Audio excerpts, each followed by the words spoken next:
Out of all the devices that I've tried in this hobby, there have been a few that have just kind of stood out as just kind of something special. If you're in this hobby to find something truly portable, I think you'll really like the Miyoo A30.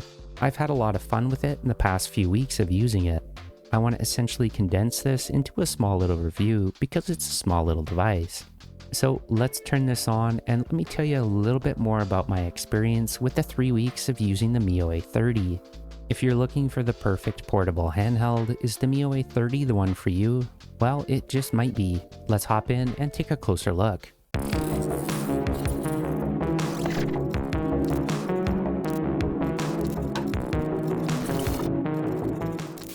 I purchased this one on the AliExpress anniversary sale, and it comes in this nice little case. It's pretty high quality. It's a fun little zipper on there too. You won't get much in the box. You do get a USB to headphone adapter. It's nice to see this included because this doesn't have a 3.5mm headphone jack. You also get an instruction manual, and you also get a simple USB-A to USB-C cable. This Miyoo A30 was sent over by Lit NXT. As with all my reviews, the company's not seeing this video beforehand. They didn't pay for this review, and all opinions are my own. I'm just going to give you guys my honest thoughts to what I think about the Miyoo A30. Let's open the one they sent over. Lit NXT still sends that USB-C to USB-A. We also get another headphone adapter. They also sent over a microSD card. I'm assuming this has all the ROMs and the firmware that they sent over with it. There's a tempered screen protector. Now, just a word of warning on this, I don't recommend installing this. I almost broke my original Miyoo A30 by putting this on. I put this on the gray one that I have here. But if you look closely, you can see that the screen is recessed into the device itself. When I put this on, I noticed some banding on the screen, and that was from the glass itself. So I actually had to stick something down the side and pull it off. And let me tell you, that was absolutely the scariest thing that I've ever done in this hobby. I genuinely thought I was going to pull off the screen or damage to the device, so don't put a screen protector on this. This has a matte screen, and it's already pretty unique because of it. I would recommend leaving this and just using the screen as is. As this goes over my light, you can also see there's a little bit of a wavy texture on the screen. You don't notice this when you're playing games, so yeah, if you buy this device, do not use these screen protectors. The case itself is pretty nice. I don't personally like this little rubber band that sits across. I just find it makes it extremely hard to get the device out. The case itself though is very high quality, and this kind of reminds me of the Steam Deck case. It's kind of got like that seatbelt style material, and it's got rubber lettering for the Miyoo and the little logo here. It's got a small rubber grip on top of the actual zipper itself. This is a pretty good zipper overall, and it closes really easy. So let me try to get this device out here, and this is what I mean. It's kind of hard to get out. There we go. Let's peel off that screen protector. First impressions of the device, this is pretty good. It is a lighter device though, so you are going to notice the weight. The size, of course, being the main factor of why this is so light. But it's also built out of a lot of plastic. However, I don't think this plastic is bad quality by any means, and overall it does feel like a pretty decent build quality. Just a quick look at the device itself, we have the face buttons over here. These are all rubber membrane. They're very soft, they're kind of mushy, but they're also very quiet. These kind of remind me of the face buttons on the original Game Boy Color. The start and select also is pretty soft, and they're pretty quiet too. And the D-pad is also rubber membrane. This kind of reminds me of the Game Boy D-pad as well. As someone that grew up owning a Game Boy Color as their first handheld, this is pretty nostalgic to me. The only thing that people might not like about this D-pad is it does completely bottom out. There's barely any pivot, and you don't actually feel that until you push that completely down. It also has this switch style joystick on the left. I don't personally like this joystick on this side. I think it would have been better just to have the D-pad. This device can play some games that would take effect of that joystick, but for the most part, I think this device is just kind of aimed at people that want to play retro games. But I like this D-pad. I think it's pretty good, and it seems high quality. We also have the start and select on the right side, and a little speaker. On the top, we have the 2 triggers and the 2 bumpers, as well as a home button, a USB-C port for charging. Still to this day, I think that this button is the power button. However, that power button sits on the right side. This power button is recessed enough that when you're holding it, you're not going to bump it. but I just find it weird that they put the power button on the right side. I think they could have moved this home button just over a tad and then put the power button right beside it. The triggers are pretty decent, they're rubber membrane and they're pretty mushy, but I don't think they'll bother you at all. The bumpers are also pretty decent and they're also rubber membrane. Overall, first impressions are pretty good. I haven't been bothered by the controls or the ergonomics on the Miyoo A30. The Miyoo A30 is also an extremely light device. This handheld only comes out to 112.8 grams, and it's by far the lightest handheld that I own. The Miyoo Mini Plus comes out to 163 grams.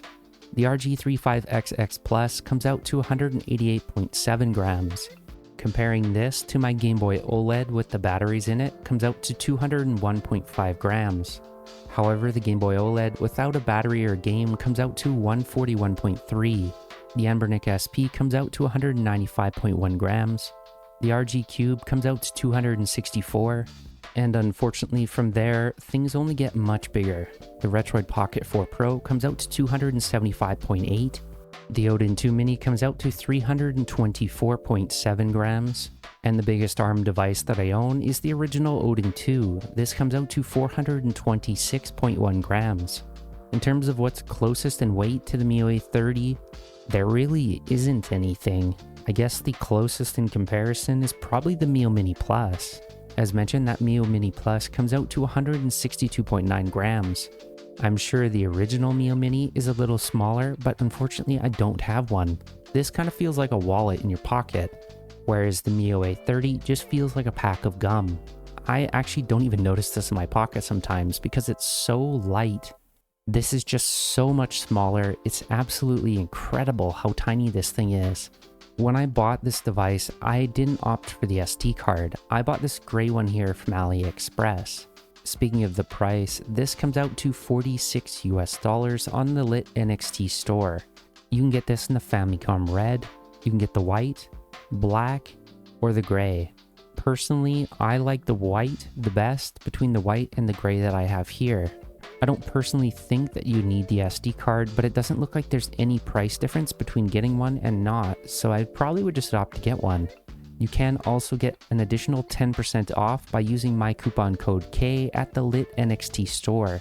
They also have a few different bundles down here, and they have a little DIY handle kit that you can get too. That's kind of interesting.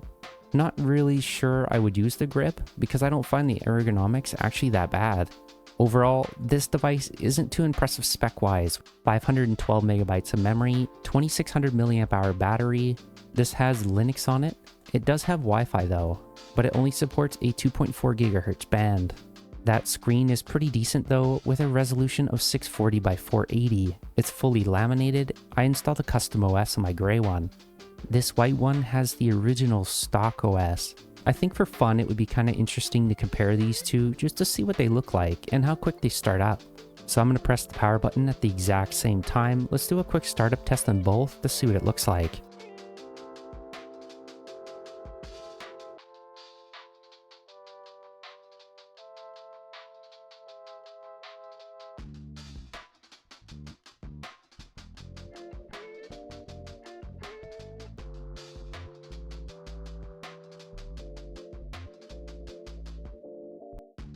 The StockOS started up quicker. That's really interesting to see. I thought the custom OS would be a little quicker.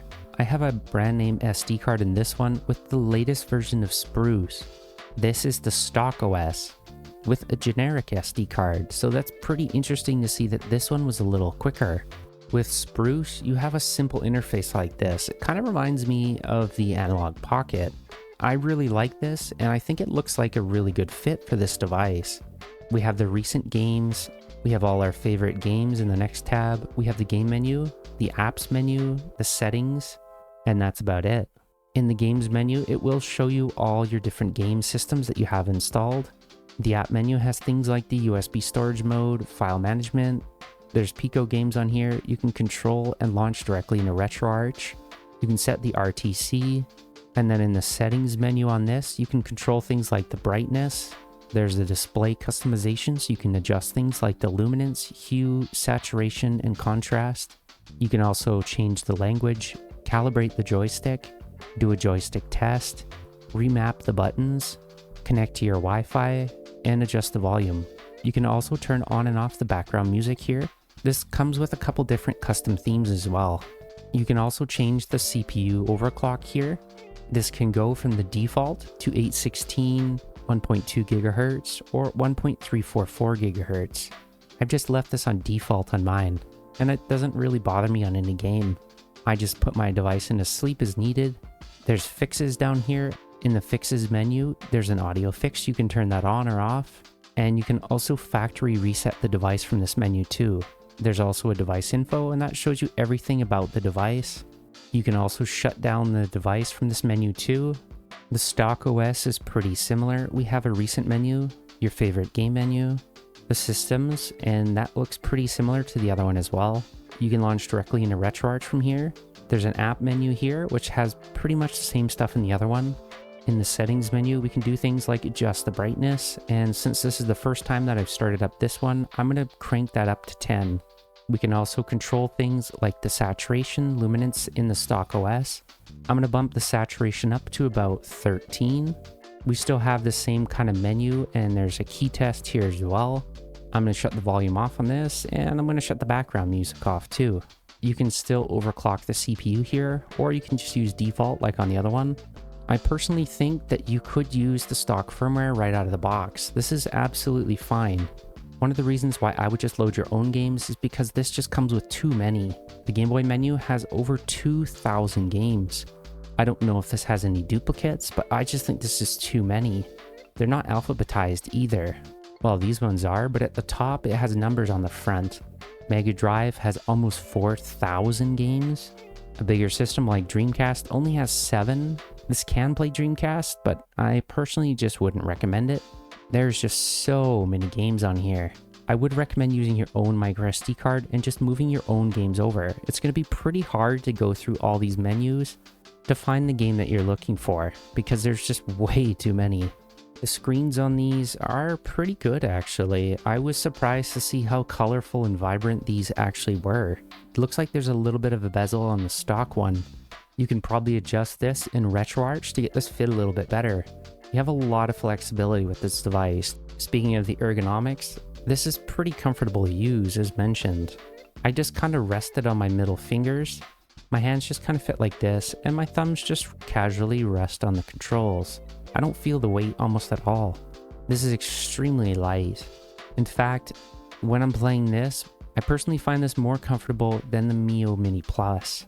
Because with the Miyoo Mini Plus, your hands are squished together, and that doesn't make for a very comfortable experience gaming with. As someone that grew up on the Game Boy Color, I still really prefer vertical devices, but I do find these devices a lot more comfortable to use overall. This is far enough apart that your hands aren't going to touch, it gives you a little bit of space, and it's light enough and comfortable enough to game with. I have gotten this confused a couple times too, but the start and select is reversed down here. I kind of wish that the start button was this top one, but it's actually on the bottom. I pressed this thinking this was the start button a few times. You can also open up that menu by pressing the top button. This pauses the game and gives you a little bit of a pop-up menu on the side. With that menu up, you can do things like load or save the states. You can also bring up the RetroArch menu by going to the native menu. There's net play on here, so you could play with someone else. You can reset the game, and then you can just exit the game as well. The default OS will load some custom bezels onto your games. I don't think this looks bad, but it does shrink the screen down a little bit. Where I think this looks really special is having that Game Boy filter on with this matte display. This almost makes it look like an e-reader, kind of. It's so weird to see this in person. I usually just shut this off and go with the traditional IPS look. I think it's just really cool to have this filter on here with this matte display. That just looks so cool, doesn't it?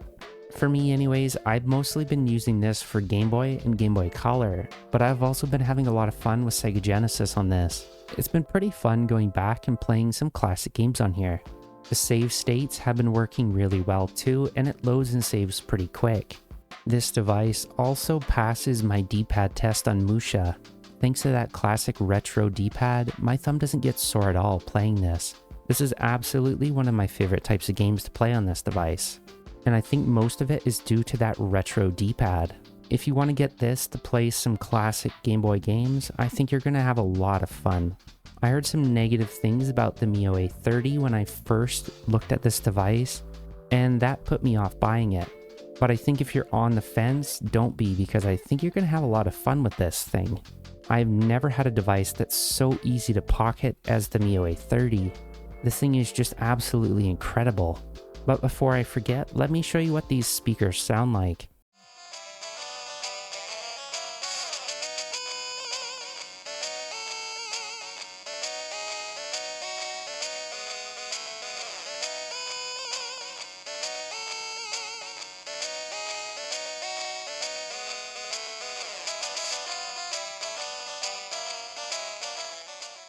I would definitely call the audio just okay, but that's not a bad thing. It gets by in a pinch, and overall the experience with the Miyoo A30 is just simply incredible. Considering how much this thing costs and the systems it plays, you can get a lot of gameplay for your dollar. It has a nice sleep mode. The things I like most about this device include these awesome face buttons. They're rubber membrane, they have a really cool texture to them, and I like the distinction between the A and the B and the X and the Y. The start and select, I do wish that these were reversed, but it's pretty okay. The speaker's also decent and it'll get by in a pinch, but just don't expect too much. The triggers are also decent, but these are just basic triggers. They're on and off, they're not analog, these are just okay. I also really think this metal finish on the front looks really cool, and I haven't had any issues with this. The games are easy to quit and load back up. Game Boy Advance looks good on there. Your games also load up really quick. All your classic retro titles just play great on this device. I personally think this is better than the Miyoo Mini Plus screen, but probably not the original Miyoo Mini. But the colors look vibrant and saturated enough. So to sum it up, overall I do really like this device, and I've said that quite a bit already. The D-pad is classic and it's very retro-like. It does bottom out though, so you might get some false diagonals. The buttons are really nice as mentioned, and I have no faults with these buttons. I think for your dollar, if you go into this device with realistic expectations, you're gonna have a lot of fun. The only thing I don't like about it is this joystick. If this joystick was gone, this would be absolutely perfect in my opinion for your dollar. The plastic is decent, but you do get a few fingerprints on it. It's not too bad though. Make sure to check out the link in the description below if you're interested in picking one of these up. You can also use my discount code to save an additional 10% off. If you've been on the fence, I don't think you can go wrong with the Miyoo A30, and I think the biggest feature of the Miyoo A30 is its size and its weight. If you want something easy to stick in your pocket, just to play some old classic retro titles, my opinion, get the Miyoo A30 and you'll have a lot of fun. If you have any questions about this device, make sure to ask in the comments below. Make sure to subscribe so you don't miss any future videos, and as always, thanks for watching.